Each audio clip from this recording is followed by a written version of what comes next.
All right, you guys, welcome back to another episode of Car Talk. I'm your host, Big Mike, right here with Ryan Bossery from Rywire. And we're going to talk about the Honda meet. It just went down, and it's funny because we were having about whether it was 19, 20, or 21 years. Oh, with who? I mean, just the people who've been around. Organizers. And I think it's 21. Elroy from Auto Fashion, because they've been coming since almost that long. He was like, I think it's 21. And Kevin from Auto Fashion also said that. But then there was a post on the Honda Meet IG that said 19 years. Did you see that one? Yeah, and I was like, oh, am I 2 years off? So was Ryan wrong? Or I didn't even ask about Ryan, right? He was too busy at the raffle booth. Yeah. And then we're going to get right into that. It was busy, dude. It was big. A couple people said they said it was about 1,000 plus cars. I haven't looked at the final number, and that's inside, not spectator lot. But so across the street. Yeah. Spectator lot. The spectator, and then, like, show parking is that massive lot. The massive lot for the people who want to registered, and we're there. So I just, we were just talking about this. We don't get to experience the meet the way a lot of people might think we do. It's kind of one-dimensional because, so like we'll get to it, you worked with Jaron and you guys went together and set up right next to each other, right? So let's just get straight into that. How was it? Now we have the SEMA rush and crush, if you will, and then you've got both builds. You've driven the white EG recently to a meet here in OC, and then the red one, the flagship. So how was it having both of those cars together in person in a more like organic grassroots setting? Together, right? SEMA, they were two different places. You had to keep going back and forth. This time, right there in front of you, all the people at the Honda meet, questions and pictures and all that kind of stuff. How was it for you as Ryan, the enthusiast, Rywire, the vendor, and then a builder? How was it for you? Well, like at SEMA, let's say that you're standing in front of a car or you're kind of around a booth. A lot of people start talking to you about the car. You're engaging and you're like pointing at things, etc. It wasn't like that for me this year at all. Okay. Because I was behind the booth. Okay, so the dynamic's different. Unfortunately, it was more just like being like straight vendor. Okay. People talk to me about the cars like a little bit, but very little. It was that's mostly interesting about, to me. Like Rywire product. Okay. I ended up selling about 8 engine harnesses. Were they like K-swap harnesses? No, they're any like, different types. I was trying to push my B series budget harness. Because I have an excess inventory of those. Yeah. So I was like, oh, I should make these on sale and try to, Yeah, get them to people for a better price. Sold. Yeah. Yeah, at at show prices. Sure, right? sure. So, I was able to sell a good amount. I thought that was pretty good for in a day. Because you didn't really think that was going to happen per se, right? No, I thought I'd maybe sell a couple. Okay. Or sometimes like people will be like, hey, bring a couple to this thing or bring one for me or and whatever. Then they don't even buy it. Yeah, but it was like pretty consistent. People were asking tons of questions.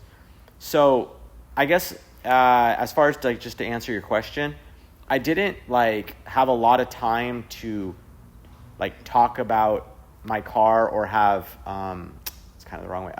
Have people ask questions like Q&A time kind of about thing. The builds. Yeah. I did have people come up and say, hey, can I ask you about this? Or is this one the rear wheel all-wheel drive one? Is this one, how come it's not this? How come it's not that? Like every now and then there was some of that stuff. So I was able to go, oh yeah, have a look here, have a look there, check it out. But then it was just like somebody else wanting my attention. Hey, how much is that? How much for a hat? Oh, how much for this? Can I have a sticker? So there was a lot of that kind of thing. Okay, yeah. And it got real crazy for a few hours. Like it was wild. Like, but in a way that you weren't necessarily expecting that, right? Yeah, I was expecting it, but not maybe to the magnitude. Wow, I think that's kind of a cool thing because SEMA ended up being nothing but question, right? Right. Nothing about the product. Nothing about the I'm product. Not, like actively trying to sell. And then in this case, this was more of a vendor. Much more of a vendor, which is good because then from just brand recognition and of course people see the red and the white car and they'll come up. But then it wasn't about the cars per se, it was about the company. Yeah, like the vendor display. The vendor booth, display booth. Okay. And like looking to see what we have there, whether it be we had a few hats, we had a few shirts, we had engine harnesses. And the engine harnesses, yeah. Yeah, a bunch of free stickers. So one interesting thing is that I was approached by Nitron USA. Yes. And they were like, "Hey, we're thinking about having a booth. Can we put your white EG in the booth?" Yeah. Because that's one on the Nitron suspension. dampers. Yep. So I was like, yes, that would be cool. I'll get it there for your booth. Yeah. That was how it started, right? Okay. And then I was like, did you talk to Ryan Hagner? Is everything like good? And they're like, well, the problem is we're trying to get our booth from the UK shipped over to the US and then get the guys together. And I was like, okay, well, let me know.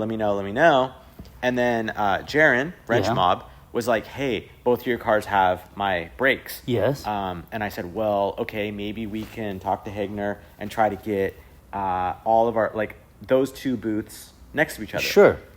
So, Wrench Mob booth next to Nitron. Jaron works at IBOC. Yeah. IBOC, this guy Craig from the UK he used to work at IBOC in the UK. In the UK side, okay. So then that's how Jaron knows them, and actually Jaron introduced me to Nitron. Yep. So it was just, kind of crazy things were happening. Oh, let's just do this, do that. And then it turned into, well, why don't I just get a booth then? Mm-hmm. And it's like, oh, just sell a few things. I'm like, okay. Right? Yeah. So then it's like, well, maybe we can get all three of our booths right there, and then I could do my two cars. Sure. But I'm like, logistically, how would I do that? Yeah. And then it was just like, okay, well, Jaron will help me with one, then I'll deal with the other. Yeah. Right? So we got the cars there, and then we displayed them, and it kind of all worked out, but Nitron didn't end up showing up. Sure. Because their booth didn't come in time. So what I did was I said, hey, guys, do you want to bring, like, some free stuff that I could just give away? Sure. And I know that you would have had a booth if your booth would have come. Sure. And then they were like, yeah, that'd be awesome. So you helped to give out some of the stuff for them. So I gave out some flyers with some, Honda-specific suspension stuff. I gave out a bunch of stickers and lanyards and stuff that were all, like, Nitron branded. And I put, like, a shock right there. And so I was talking to people about suspension. Okay. And then I was talking to people about wiring, and it was, like, crazy. But it was really good. It was awesome. So from a business/vendor perspective, it was centric to that, and that was a good thing. Mm-hmm. Okay, so as the enthusiast builder side, that sort of didn't really end up getting addressed too much. It was a little bit more technical. I think that's a little bit different than I was expecting. People were asking me about the cars a little bit, but it wasn't that same experience where you're standing in front and people are just like, oh man, let me ask you about this. Yeah. How did you do that? Yeah. It's more like, what do you got for sale? Oh, I saw the cars. Cool. Okay. No, hey, but Different. I mean, that's kind of cool because in a way, them seeing them, whether they saw them online, they're like, oh, let's go see it in person. Sometimes it can be difficult because as a business, if all they're doing are asking basically non-business related questions, that can be flustering in its own way. Yeah. And in this case, that didn't happen. It's funny, Ryan was 30 feet away from me, right? And I saw him maybe twice. I think a lot of you guys we've talked to, I do not get to experience the meet the way that I would like to, because especially the SoCal one, when we do Ohio, it's a little bit more, there's more capability to actually walk for a little bit. The SoCal Honda meet is so epic and big and crowded and massive that aside from walking to the restroom twice in 6 hours, I didn't leave the booth. Well, during setup, whoever's there, Jackson Racing, so senior and junior, and then hug Brian at Hasport real quick, and I don't know, Dennis over there at Max Boost, and then when Tommy and Spoon are pulling in, but it's more kind of just timing. I drove the Prelude, and when I pulled up, I put it by the Falcon rig, and that's about the only 30-45 minute window where I can do anything that would even resemble socializing, right? So you just did like a bunch of service stuff on your car? Yeah. And then you kind of drove it like pretty fresh off the service. Yes. So how was that? You know what, man? I have driven that car enough to have not really thought that I would be surprised, and it continues to surprise me. Any of the guys who have high horsepower cars, whether it's K24 or all motor or turbo, I think any time you get behind a high horsepower car, it's exhilarating for very obvious reasons. But I've actually forgotten what all goes into driving for extended periods of time, which is actually kind of funny because, we could call them whatever we want, haters, if that's like an easier term. But there's a lot of people who talk about how I don't drive that car, AKA enough. And I'm like, enough for whose liking? Yours? I don't give a fuck if you think I drive it enough for you. I own multiple cars. I have multiple careers. So what did you think I'm just making reels all day of driving around, So we've kind of talked about how people, they'll always have something to say. And that's why recently I did one and I put, the caption was like, this video was generated with AI. And I actually had a couple of people get the joke because they're like, dude, I totally hear people, there are certain people that love to talk about how, I don't drive it enough. But whether, and I'm actually dropping a vlog, a 2-part vlog on my personal YouTube channel that kind of goes over it. But yes, everything from just getting underneath the car and clocking every single bolt and then markering it. Because I hadn't done that, and I talk about it in the vlog. I ended up having damage that happened because I didn't chase them, tighten them up, and the bolt for the rear end link to the sway bar, it actually ended up, walking itself out, and the end link just disconnected, and so that gives movement to the wheel. Remember I was telling you about how I damaged the quarter, and I thought maybe I didn't tell you. So basically, pulling in and out of my driveway, which I've done, how many times. And aside from the car three-wheeling, because it's a pretty crazy angle, it's just done it, right? Well, last year, which was only a few months ago, but somewhere late last year, before SEMA or something, I was just going somewhere, and when I pulled out of the driveway, I heard like a scraping, which wasn't a horrible sound because we all hear it in almost every one of our cars. I had just never heard it in that car, and I was like, did I just take a odd angle out of my driveway? It's a very bad driveway, but okay. And I just looked at the tire, and I could see a little bit of digging on that shoulder from the quarter. And I was like... Because the end link came off? Well, at this time, I didn't think about it. I just thought I took too bad of an angle. And, I run... big wheel and tire, meaty, and I was like, oh, it just finally touched a little bit, and I just felt the tire, and it's like a little bit of contact, and then when I was driving, I don't scrape, right? I'm also not slammed though, but unless it's like a really big bump, I don't even hear a right, because I'm pretty conservative with the stance. Yeah. Well, the second time when I pulled into the driveway, I heard it even louder, and I was like, wow, dude, why am I all of a sudden making this contact? And I felt the tire, and it had like a full-on V-gouge. Like it was gouged, man. And I'm like, oh, man. And I looked at my quarter, and right there was a little wave, and I felt it, and it was really bent. So I had to almost like roll it back. And I'm like, why is this happening? In 9 years, never had it happen. Finally, when I ended up going to Smoke Dog Customs, you guys have seen it on my IG. I've been tagging him. We did a bunch of cool stuff. We got it up there, and I actually looked. And he was like, did you see it? He saw it before I did. The end link is just sitting there. It was generally in the right place, but there was no bolt and no washer. And so that's going to allow movement. And it just effed my quarter up right by the bumper. Cracked the paint and everything. pretty devastating as far as what it's gonna, if I was gonna repair it properly. It's blending 30% of the whole car. Yeah. To really deal with that. But yeah, man, I mean, long story short, went through every nut and bolt, clocked it, MTF flush, brake flush, oil, just coolant flush, like, you know, for just any fluid. You made a new extended exhaust. Extended the exhaust, and yeah. Like made some heat shields. And yeah, so that I haven't put that out on the vlog yet, but I had this idea for a tunnel, like a heat shield in the tunnel, excuse me. Because when we built the car, we used the exhaust tunnel for wiring and some plumbing and brake lines and stuff. And the turn down, it just went out of the turbo, under the oil pan, right by the front subframe. And it sounded crazy, still sounds good, but after all these years, it started to get to me. So I said, hey, I have extra like 5 feet of Vibrant 304. I have a Vibrant race muffler. You know, that's a couple decibels. And I'm like, at the very minimum, adding length and a muffler, which will give me 1 or 2 decibel of muffling, and it being behind me, it has to make a difference.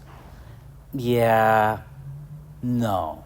It's so loud. The car sounds amazing. It's too loud. It's just too loud. The drone and the vibrations are behind me, so my driving experience is better. But sound-wise, volume level-wise, no. So, but Smoke Dog killed it. You guys will see it on my YouTube channel. I'm gonna, yeah. He's probably gonna. He already was like, let's do something crazy. Let's go out of the back. And I was like, no, I'm happy with it right behind me. It's gonna be fine. No, dude, I totally messed up. It sounds incredible. It's too loud. So I have some 18-inch Vibrant resonators, the bottle style. I might utilize them and even add an ultra quiet resonator. The one on Vibrant site, it actually looks like a muffler, but it's a resonator. So 2 bottle style and then 1 muffler style. There's no way that's not going to make a gargantuan difference. Because right now it's just 3-inch out of the turbo. Granted, it's 5 feet longer to a race muffler and then a turn down. Adding resonation, what am I going to lose? 1, 2, 5 horsepower? Or none. Or none, right? But even if it was 5 or 7, who cares, man? Yeah. The car is crazy fast, crazy fun. I put new Falcon Azeni 615K pluses because they didn't have 660s. Of course, it's my fault for rushing, but they didn't have any in my size here in Southern California. So I didn't want to risk it not coming in time. So I put 615K pluses on the ZE40s, put the ZE40s on the car. It totally looks good on there. I enjoy the look. A lot of compliments. The car drives like a bat out of hell. But yeah, 30 minutes one way, 35, 40 minutes back because some traffic. I was like, yeah, no. It moved the sound behind me instead of in front of me, but it's too loud, man. It's just too loud. So I had a good time in that regard. But once again, only the first hour before the event really kicked off was I able to answer all the questions and talk to homies about it. And then after that, it's just go. It's just go, which I enjoy. Vending, raffles, giveaways, Honda trivia. If I see a family, they brought their kid out, hey, let's put a hat on the baby. The first person who can tell me what VTEC stands for accurately, I've got something for you. Willwood was right there. Hey, you know, you're bald. Your head is burning. You want a hat? You know, just so it's just kind of that fun interaction that I feel really blessed to be able to do with the community as the host and the MC. And then looking over and then as your friend, seeing a bustle always there by the booth. Every vendor looked like they were bustling pretty much all day. The raffle tickets were being sold all the way up until like, dude, right before 2 o'clock. The posters, the shirts. I mean, it's crazy to see the volume of people, and then, you know, the excitement when people win, right? I mean, everyone wants to win something, but you know, you got someone who buys 5 tickets and then someone who buys 200 tickets. Yeah, somebody bought 200 tickets. Oh, there was at least 10 people individuals who got over 100 tickets. Wow. At least 10. Did they all like win something? They definitely did. It's odd how it repeats, right? We had everything in this really big bin. There was gray, red, and blue tickets, I believe. Okay. And I would turn away and just exaggeratedly, right? Yeah. There's no way I could know. And it would just be like blue. And blue, it would blue. Sometimes it's like if you guys gamble, what is it? Roulette. Mm-hmm. You know, sometimes it's just all black and then one red and then black again, which mathematically there's no guarantee of that. But you're like, wait a minute, why does it keep doing that? I would just all up in here and I would flip it in my hand and just go like this, not looking. Go all the way to the bottom corner and I'd pick a red one. And the next 10 tickets, all red. Red. And then I would get a blue one. And then the gray ticket people were like, what the fuck, you know? And I'm like, no, I don't know what to do, right? And then I would get a gray one, and then it would be 5 more blues and then a red. And I'm just like, dude, this has to be how people lose all their money in roulette. Yeah. You're walking by the table in Vegas and you see all these, red, black, red, and you go and you put like 10,000 on red and it goes black, you know? I don't know what to tell you, but it's cool to see the families who do win. But really just seeing the community in one place is, not to be cheesy, man, but it's pretty damn cool to see, man. Being able to see kids that were like 9 and now they're legit 17 years old driving in. Yeah. Like George from Arizona, he wasn't here this year, but remember that one year where his son has like a 3rd-gen Prelude, and there's a picture of George from Arizona with the gold EG, and there's a picture of his son when his son's like 10, and then a couple years ago they both came out and drove together, and his son's just driving in there, and we're just like, man, we feel old, you know? Yeah. But I mean, 20 years to be the premier West Coast Honda gathering with just the most organic of routes, you know? Ryan and Rodriguez and, hey, let's, a handful of guys in a parking lot and turning into this thing, this like cult-like thing. It's pretty crazy, man. Okay, so you had the booth, you had both cars there. Nitron couldn't make it, but you're running those dampers, which you guys have seen on his channel, my channel, when we've been underneath the white EG. You can see their suspension. And then, you have this S2000, which... I mean, you were close, but it's logistically it would have been pretty hard to have that car there too. I want to bring that one too. But you guys can see the 2 S2000s, but this is the one that he has the new CTR motor in it. So make sure you check out his channel so you can see that. And then what's going on with this one right here? The electric one. Yeah, but I mean, why is it up there? Oh, because I stole the wheels from it. Oh, for this car.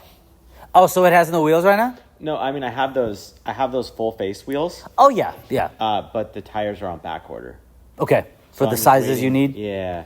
So I just took the Titan 7s that were on here for street. Yeah. And put the Titan 7s and the Toyos. Yeah. Oh, here. On here. Yeah. And then I'm gonna put those custom EV wheels. They're not even a brand. Right. Just custom made wheels. They'll go back on here. And then when the Toyos come, then I'll put the Toyos on.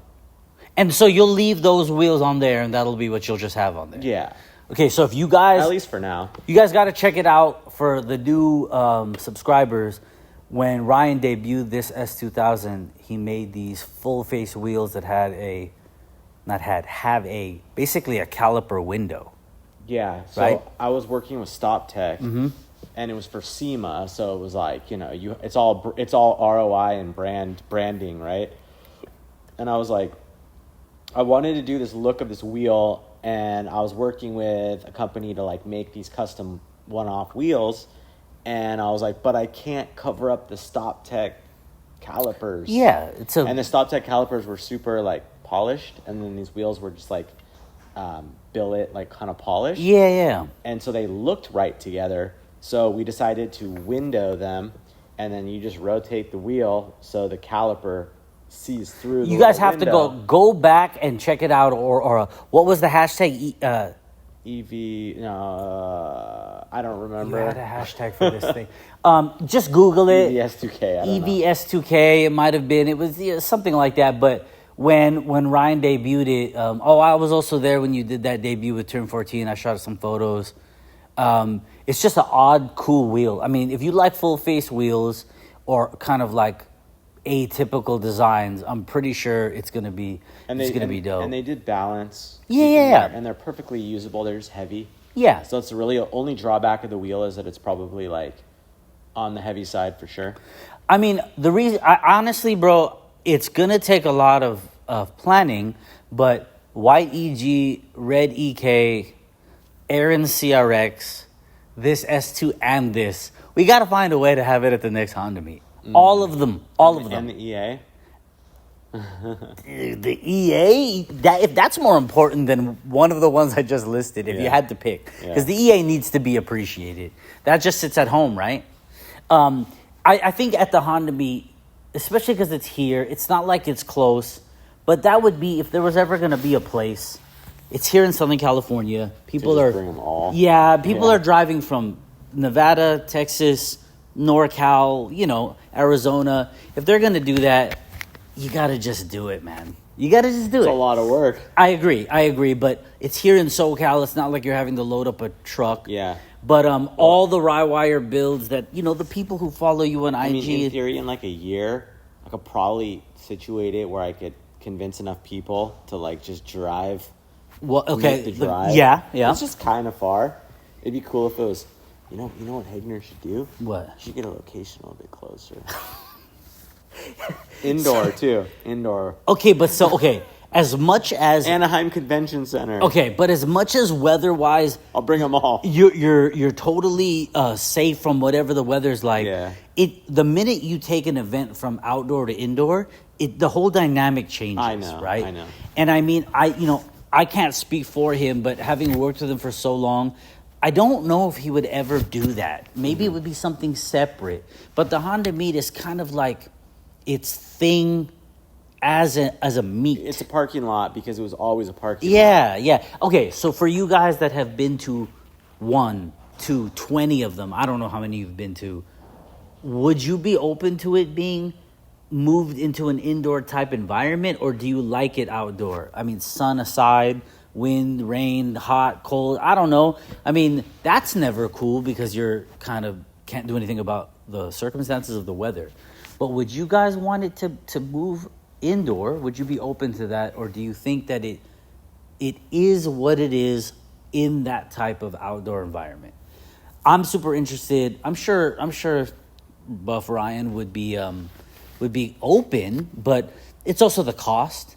The cost of getting an indoor convention center is, 50, 70 grand, I know. And then you, to this day, after 20 years, you still have people who will curse us out online and be like, who the fuck do you guys think you are to charge people? And you're just like, that is a wild question. It was only 70 grand out of pocket. Yeah, what did you...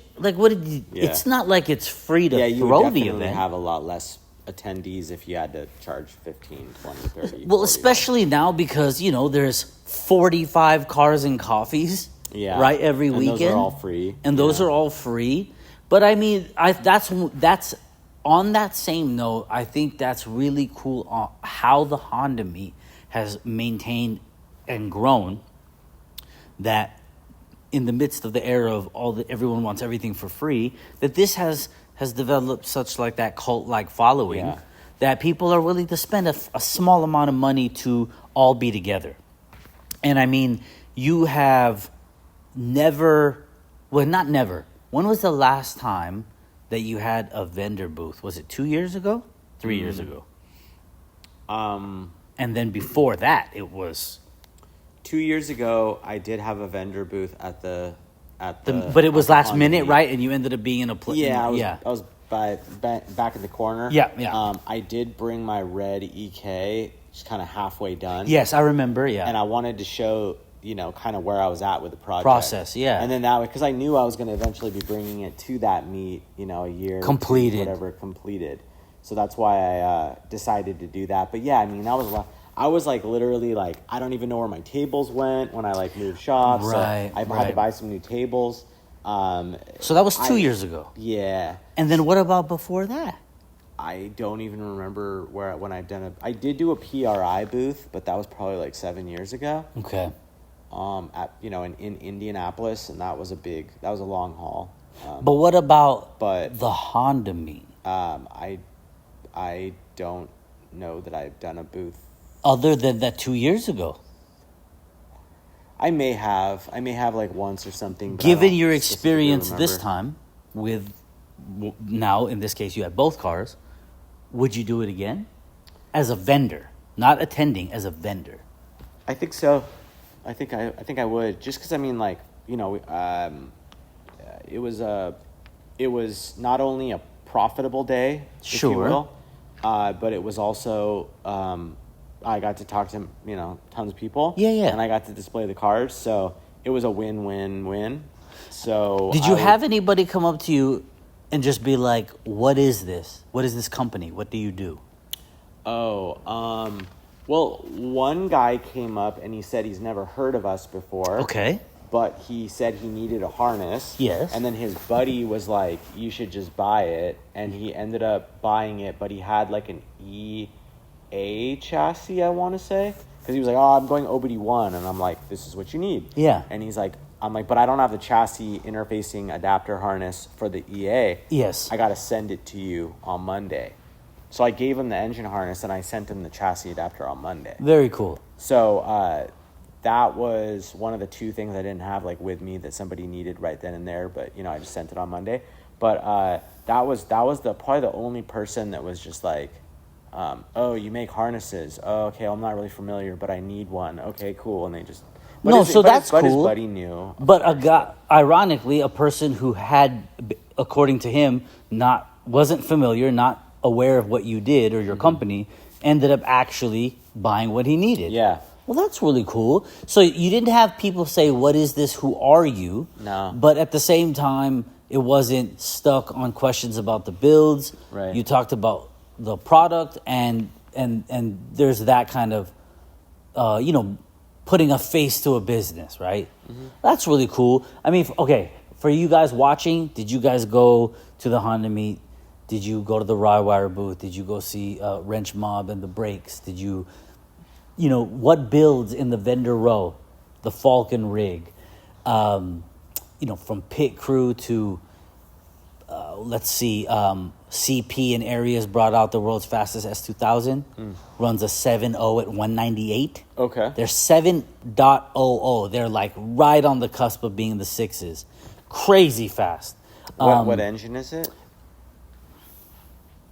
That is an amazing question. Okay. I saw the time sheet. Honda engine, though? Yeah.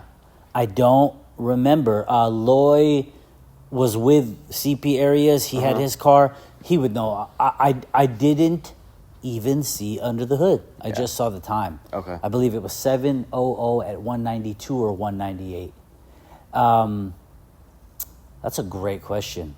But yeah, so there were a lot of cars. Jackson Racing had a Moto Compacto challenge, so people pulled up in their Moto Compactos and did this little track. He had timing and everything, like timing lights and everything. And then Hasport has a great display. Did you see that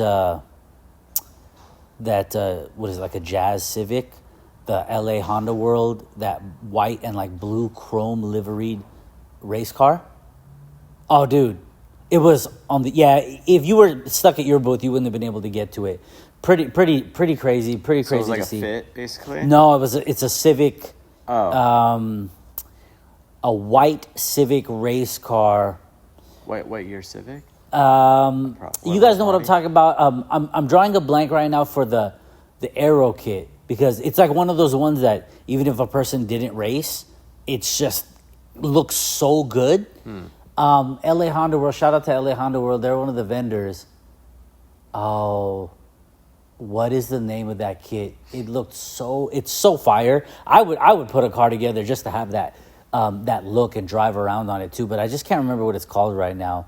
But then like there was just so many different types of, that's the part that we're, even though we're there early and I'm the host, like I don't get to enjoy it the way if you were more than 100 feet away from me, I might not have even seen your car, because where I am on the mic next to the Honda Meet booth, it's just people, right? And I can see a little bit to my left, in front of me. HKS was right there, Spooner's right there, Willwood was right there, Apexy was right in front of me, and that's kind of all I saw for 6 hours straight, So no offense to the people that asked me to come see their cars. I didn't get to see anyone's. If you just message me, send me pictures on DM, to be honest with you, because I would have loved to have seen it in person. That's an event where everyone's together in person, and I just don't get to enjoy it as an enthusiast as much as I'd like to. But it was, I don't know about a record-breaking event. A lot of people said it was. They feel like it was bigger than last year. I just thought it was really cool because driving in my car over there and fighting the urge to boost in every shift and accelerate, kind of like the first time I drove it. It's kind of a fun battle to have, but the car is wild, and I need to do a little bit more work, like quieting down the exhaust.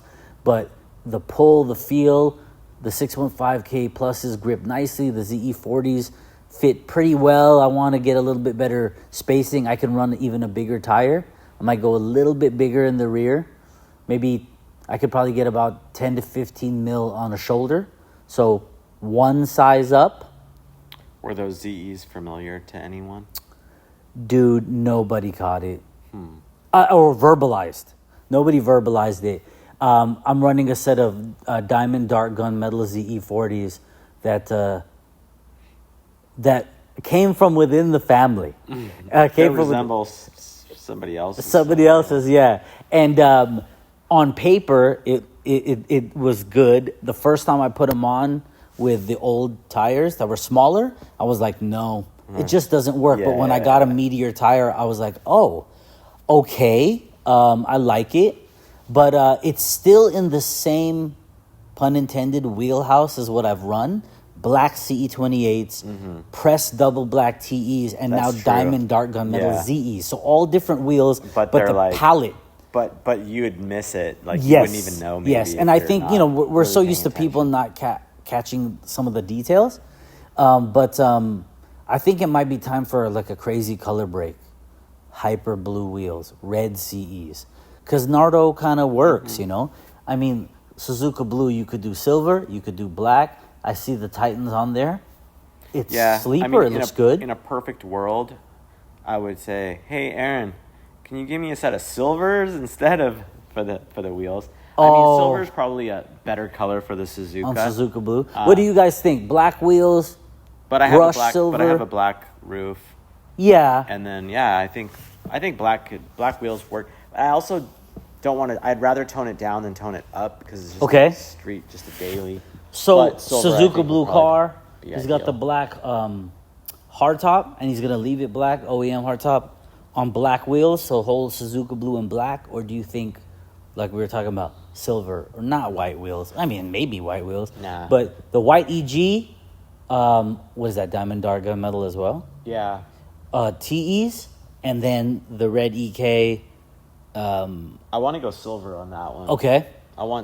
Silver Regas or silver TEs would be my choice. That would, dude. I would definitely. Dude, silver? I bought those wheels because ICB was like, this is what I have in stock. I don't know when I'm going to get more. And I was like, I don't even know what color my car is going to be yet. Okay. And I just picked the black because you can't go wrong. You can't go wrong, I like black wheels. I personally, a lot of people don't, but I do. And black wheels works on red totally. Yeah. But I think silver would really give that car a better look. Brighten it up. Yeah. No, I agree. It's going to pop way more. Yeah. I think it looks aggressive like that. It looks good. You can't go wrong. But yeah, silver would really look good. So, I mean, yeah, dude. I mean, a lot of, from Titans to Spoons to Ray's wheels. Shout out to Ray's. I've run pretty much all Ray's. Yeah, and I think in a perfect world, I think Ray's is the wheel of choice. Diamond Dark Gunmetal TEs on a white car, silver, Mercury silver on a red car, dude. And then I'm on the ZEs. Good. I think I'm gonna go. Well, okay. So when they when they discontinued CEs, of course, I immediately regretted selling my CE28s, but then they brought out ZEs. Oddly enough, ZEs are very hard to get the concave face you want. Yeah, I know. They made them very, very, like you have to go 1810 to get face 4. Yeah. I have face 3 on the fronts because I'm 9.5. But then when they came out with the new CE28 SL, it was only 18. Mm-hmm. But then now, Rays Japan and now Rays USA has the CE28 SL Plus, I believe, in 17s. And I'm like, That'd be cool. there it is. It's kind of a full circle, Yeah. but I'm not going to go dark. I'm going to go something brighter. Yeah. I think those ZEs in 17s were pre-production. Like, they didn't even... That was the first set in America. Okay. In 17s. Yeah, I see. And I think Ray's Diamond Dark Gunmetal is a beautiful color. My CEs were Diamond Black. But like we talked about, it's all kind of in the same color scheme. Yeah. My color brake is blue. You see my brakes and the valve cover. But I've been thinking about, dude, I'm not going to lie. I'll say it here. I was thinking about doing kind of like, to kind of give love to Rywire, because the Rywire color brake is yellow. I was thinking about changing my brakes. Willwood offers on their palette, because I was going to probably it's been 9 years, just rebuild them, right? You know, with the seals, or just get replacements and I can switch them out every few years, whatever. But I was going to do yellow Just have them with blasted black. and powder I was coated. thinking about doing the color brake yellow. So the yellow calipers, just like Porsche's, and then valve cover and like maybe spoon yellow. Yeah. And all of a sudden, Nardo gray with splashes of yellow would match the Raychem and the labels on the harness, little touch there. And I was like, that might be kind of, it's a little bit bright, but the car's muted. Yeah. So that might work. Yeah, you can make it loud. What do you guys think? Nardo gray chassis, all black interior, yellow calipers, yellow valve cover as a slight, splash. I wouldn't do yellow harnesses. I would just keep everything kind of simple, because right now it's blue as the color brake. And I was thinking about switching it up. I've been working with Ryan forever. That car was wired entirely bespoke, front to back, headlight, charge, engine harness by Ryan. So, X amount of years later, I was like, hey, yellow? I'm kind of thinking about doing that. So what do you guys think? And then white EG, do you think Ryan's white EG is good on dark TEs? And do you think that he should go silver on the red EK versus black wheels? And if it's silver, silver TEs or silver Regas? That's kind of... Yeah, I'd probably do TE or Rega. That's kind of... Okay, what do you guys think? Red car, Midori red, silver TE, the Mercury silver TE, silver Rega, or what would you guys want to see on there? And same thing with the Prelude. If I were to break up the darker wheel, dude, a Mercury silver CE could look really good. But I kind of was thinking about maybe doing one of those off colors, hyper blue that Rays offers, even though that weight will be forever. But the red could be kind of dope. Red on like Nardo. the red that they offer? I do. I do like the red that they offer. Once again, it is a very long wait. When you get anything done by Rays Japan, Yeah, I know. if they don't have it in stock, it's They'll going to be make a it, while. but- They'll make it, but it's 6. And then if you don't want to pay air freight, you just wait. It could be, I know people have waited a year. So I'm very disinclined to wait a year. But anyway. Yeah, wheels are hard. Yeah. That's what I was saying about, like, I ended up just doing the flat black Regas because it's the same kind of thing. It's like, this is what I have right now. Do you Yes. want it or not? It's Do you like, want it or not? fuck, It's true. Yeah, It's true. I want it. Just give it to me. But I mean, Make the okay. decision later. Like, just If you order guys it. didn't make it to the Honda meet and you didn't see the cars we were talking about, the EG, the EK that I keep pointing at, but they're off camera. If you weren't there and you have the opportunity, take the time to go to his YouTube channel, mine, the Instagrams, you'll see the cars. Put it in the comments. Let us know if you think the colorways that we're talking about work. If you saw the cars in person, let us know. If you're one of the people who won a raffle prize, if you're one of the people that asked me to come see your car and I couldn't, I do apologize, but we do appreciate you guys coming. How many of you went to see the Wrench Mob booth, the Rywire booth, won something, didn't make it? Why didn't you make it? Let us know. What do you think we should do next year differently? what cars. Should I have a booth next year, or should I just try to enjoy the show? And if he has a booth, should he bring all the cars like I was All talking of the about? cars, oh all my of them. God. And then Aaron Can CRX you will be just done. Help me and drive one, please. That'd be really There, helpful. officially, you've been asked to help drive one of the Rywire builds. You can't take it back, Ryan. So you guys, we do appreciate you watching. My hands are crossed. If you if you were able to make it right now, plan for it. It's a fun day. Earlier in the year, it's less hot. 80 degrees felt hot, but if you really think about it, 80 degrees is not hot. It was okay. Yeah. And just plan for it. People flew in. One guy last minute, he hit me up, flew in from Houston just to be there.